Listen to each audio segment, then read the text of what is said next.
नमस्कार दोस्तों, मैं अवनीश विश्वकर्मा आपका स्वागत करता हूं अवनीश साइंस वाला में। और आज हम देखने वाले हैं एक्सक्लामेटरी सेंटेंस में जो हाउ और व्हाटे का प्रयोग किया जाता है उसके बारे में। इसमें आपको सबसे पहले ये आपका एग्जाम्पल दिया गया है और एग्जाम्पल को करने से पहले हम सभी रूल को जान लेते हैं इसमें क्या क्या नियम लगता है। आइए देखते हैं। इसमें आपको सबसे पहले अगर हाउ और व्हाटे दिया है तो आप कैसे जानेंगे।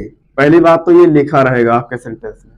आपके सेंटेंस में हाउ और व्हाटे लिखा रहेगा, तब आपको पहचान में पता चल जाएगा कि हाउ और व्हाटे लिखा गया है। और लास्ट में आपको ये एक्सक्लामेशन मार्क लिखा रहेगा।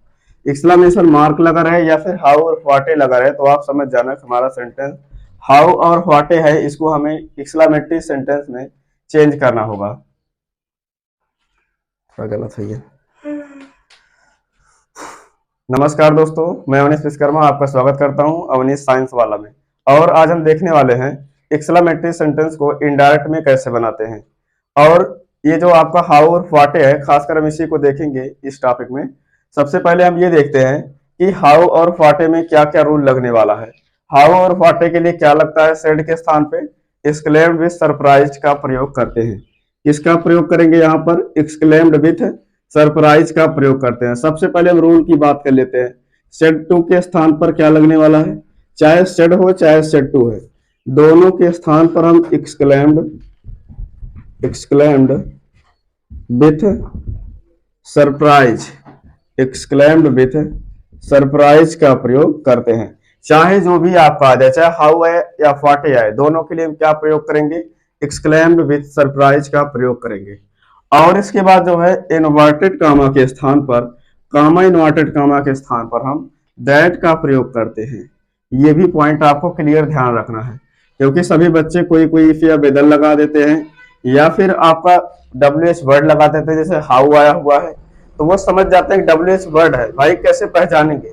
पहचान इसकी ये है कि लास्ट में आपको एक्सक्लेमेशन वर्ड, ये आपका मार्क लिखा रहेगा और हाउ और व्हाटे लगा रहेगा। यही आपकी सबसे बड़ी पहचान है। अब इसके बाद बात हम ये करते हैं कि इसमें जो है आपको एक सिंपल सब्जेक्ट की आवश्यकता होगी। कहां पर? दैट के बाद, यानी दैट के बाद प्लस आपका सब्जेक्ट उतरेगा जरूर। सब्जेक्ट कहां से मिलेगा? आप सेंटेंस को पढ़ोगे, सेंटेंस के लास्ट में सहायक क्रिया हेल्पिंग वर्ब नजर आएगी और हेल्पिंग वर्ब के जस्ट पहले जो वर्ड नजर आएगा वो आपका सब्जेक्ट रहेगा। जैसे आपका द रैन है, द रैन आपका क्या है? ये सब्जेक्ट है। यहां से ये क्लियर दिख रहा है। अब इसके बाद जो है सब्जेक्ट के जस्ट पहले आपको एक नाउन नजर आएगा या फिर एडजेक्टिव नजर आएगा। नाउन भी आ सकता है, एडजेक्टिव भी आ सकता है। तो उसके स्थान पर जो है हम दो वर्ड का प्रयोग करते हैं। इसमें आपका थर्ड रूल हो जाएगा। इसमें जो है, इसमें very good, great, very good, great का प्रयोग करते हैं। ये तीन वर्ड का प्रयोग हमको अवश्य करना होगा। तीनों में से एक ही वर्ड लगाना है। क्या लगाना है? पहले इस रूल को कंप्लीट कर लेते हैं। का प्रयोग करते हैं। इसमें किसका प्रयोग करेंगे? वेरी गुड, ग्रेट, इन तीनों का प्रयोग अवश्य करेंगे। तीनों में से एक ही लगाना है। अब हम कैसे लगाएंगे, क्या लगाएंगे, वो देखने वाले हैं। सबसे पहले तो सेंटेंस में हम ये ध्यान देंगे हमारा नाउन आया है या एडजेक्टिव आया है। और उससे पहले भी हमको ये पता लगाना होगा कि नाउन क्या होता है, एडजेक्टिव क्या होता है। नाउन जो होता है, आप संसार में ये वर्ल्ड में कोई भी अगर नाम ले रहे हो तो वो आपका नाउन है। नाउन तो हो गया, ठीक है, संसार में कोई भी नाम है। लेकिन जैसे आपका जो सब्जेक्ट है, सब्जेक्ट तो प्रोनाउन होगा ना। प्रोनाउन की जो विशेषता बताएगा, जैसे द रैन, रैन हमने क्या बताया? सब्जेक्ट होगा। यहाँ पे लिख दिए दैट के बाद द रैन आपको लगाना होगा। सब्जेक्ट आपका द रैन हो गया। रैन नाउन, वो प्रोनाउन है, नाउन तो हो नहीं सकता। प्रोनाउन तो है, ठीक है, नाउन का ही है भाग, प्रोनाउन है। लेकिन प्रोनाउन में आपका ये जो इसकी विशेषता बता रही, ब्यूटीफुल, अब जो विशेषता बताए वो आपका एडजेक्टिव होता है, आपको पता ही होगा। यानी दुनिया में जितने भी नाम है सब आपके नाउन होते हैं। जैसे आपका राजा हो गया, राजा आपका नाउन है।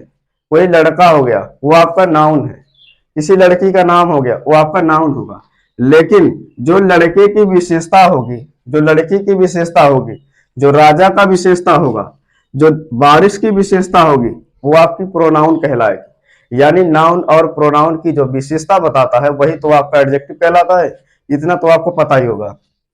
यानी जो नाउन प्रोनाउन की विशेषता बताए वो एडजेक्टिव होता है, और जो नाम लिखा जाता है वो आपका नाउन प्रोनाउन होता है। तो यहाँ पर हम थोड़ा सा लिख लेते हैं कि अगर आपका नाउन वर्ड आ रहा है तो हम दो वर्ड का प्रयोग करेंगे, या तो गुड लगाएंगे या फिर ग्रेट लगाएंगे। दोनों हम सब्जेक्ट के अनुसार लगाते हैं, या तो गुड लगाएंगे या तो ग्रेट लगाएंगे। कोई लड़के या लड़की का नाम है तब हम वहां पर गुड का प्रयोग करेंगे, कोई राजा महान चीज है तो वहां पर हम ग्रेट का प्रयोग करेंगे, क्योंकि राजा महान होता है और लड़का एवं लड़की जो होते हैं वो अच्छे के लिए प्रयोग किए जाते हैं। अब हम बात करते हैं एडजेक्टिव के लिए। अगर कोई भी एडजेक्टिव वर्ड आ रहा है तो एडजेक्टिव वर्ड के लिए हम एक ही वर्ड का प्रयोग करते हैं, वो है वेरी। वेरी का मतलब होता है ज्यादा, इसका मतलब बहुत से होता है। जैसे यहाँ पर सुंदर की बात की गई है तो सुंदर के पहले अगर हम बहुत सुंदर बोले तो कैसा लगेगा, अच्छा लगेगा सेंटेंस आपका। इसीलिए यहाँ पर गुड ब्यूटीफुल या ग्रेट ब्यूटीफुल नहीं लिखा जा सकता, क्योंकि ये आपका एडजेक्टिव है। अगर नहीं समझ में आया हो तो एक बार फिर से क्लियर कर दें।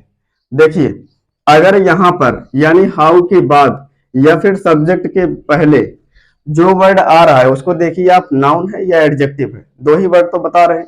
एडजेक्टिव का मतलब जो प्रोनाउन का या नाउन का विशेषता बताए वही आपका एडजेक्टिव होता है। तो आपका रेड की विशेषता ब्यूटीफुल है, पता चल गया कि नाउन की विशेषता बता रहा है, इसका मतलब ये आपका एडजेक्टिव होगा।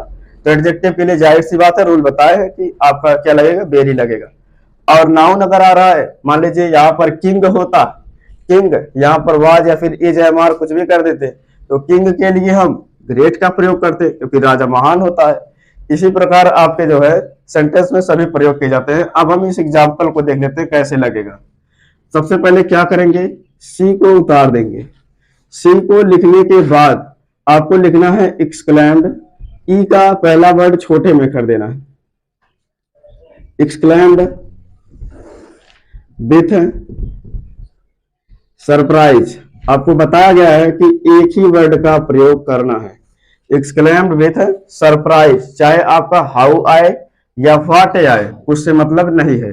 तो हम कामा इन्वर्टेड कामा के स्थान पर क्या बताए हैं, दैट का प्रयोग करते हैं। यहां पर किसका प्रयोग करेंगे, दैट का प्रयोग करेंगे। और दैट के प्रयोग के बाद हमको एक सब्जेक्ट लिखना है। सब्जेक्ट आपका हेल्पिंग वर्ब के पहले मिलता है, यानी जहां भी मिलेगा, चाहे आपका असर्टिव हो चाहे जो भी हो, सब्जेक्ट आपका जो है हेल्पिंग वर्ब के जस्ट पहले मिलता है साधारण सेंटेंस बनाने के लिए।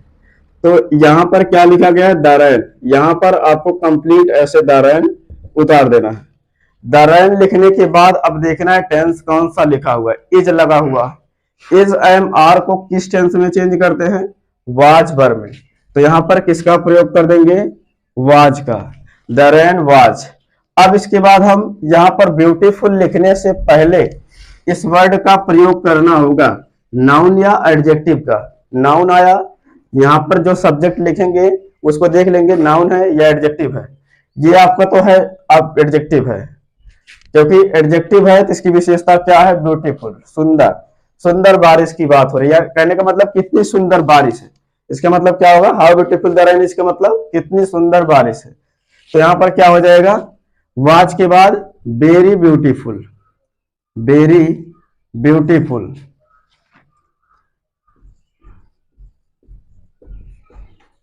वेरी ब्यूटीफुल, लास्ट में फुल स्टॉप लगा देंगे, एक्सक्लेमेशन मार्क को हटा देंगे। इसके बाद भी आपका खास एक रूल है, उस रूल को एकदम बढ़िया से याद कर लेना अच्छे से। इसका लास्ट रूल ये है कि अगर मान लीजिए सेंटेंस में आपका ये कोई भी सब्जेक्ट नहीं दिया हुआ है और कोई भी हेल्पिंग वर्ब नहीं दिया हुआ है, जैसे दे दिया she said excellent, comma inverted comma के बाद केवल एक्सीलेंट लिखा गया, तो वहां पर हम किसका प्रयोग करेंगे, या फिर सी सेड थैंक यू, या फिर सी सेड गुड मॉर्निंग दे दिया। इसमें आपको ना सब्जेक्ट है ना हेल्पिंग वर्ब है, तो ये भी आपका एक्सक्लेमेटरी ही सेंटेंस है। लेकिन जब आपको सब्जेक्ट और हेल्पिंग वर्ब दोनों ना दिए जाए तो उसके लिए किसका प्रयोग करते हैं, तो उसके लिए हम सब्जेक्ट को जो है, सब्जेक्ट जो है इट मान लेते हैं। चाहे जो भी होगा सब्जेक्ट को क्या मानेंगे, इट मान लेंगे। और हेल्पिंग वर्ब के रूप में जो है, हेल्पिंग वर्ब जो होगा उसको हम वाज मान लेंगे। हेल्पिंग वर्ब क्या मानेंगे, वाज मान लेंगे।